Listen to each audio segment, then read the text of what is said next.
بسم اللہ الرحمن الرحیم۔ حضرت ابو ہریرہ رضی اللہ عنہ روایت کرتے ہیں کہ نبی کریم صلی اللہ علیہ وآلہ وسلم نے فرمایا کہ اللہ رب العزت پاکیزہ ہے اور وہ صرف پاکیزہ مال کو ہی قبول کرتا ہے،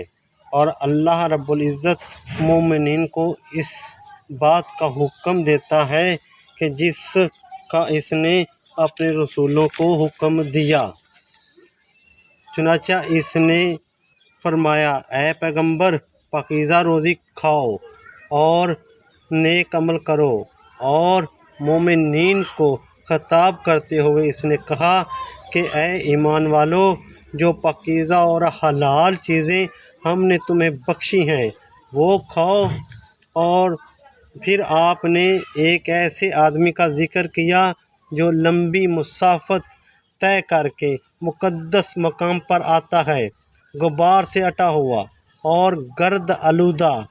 اور اپنے دونوں ہاتھ آسمان کی طرف پھیلا کر کہتا ہے کہ اے میرے رب، اے میرے رب، اور دعائیں مانگتا ہے، حالانکہ اس کا کھانا حرام اور اس کا پینا حرام اور اس کا لباس حرام اور حرام ہی سے پلا بڑھا، تو ایسے شخص کی دعا کیوں کر قبول ہو سکتی ہے؟ اس حدیث میں پہلی بات یہ کہی گئی ہے کہ اللہ رب العزت صرف وہی صدقہ قبول کرتا ہے جو پاک، جائز اور حلال کمائی سے ہو۔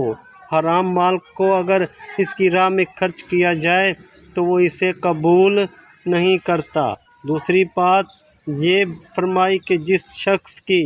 کمائی حرام ہو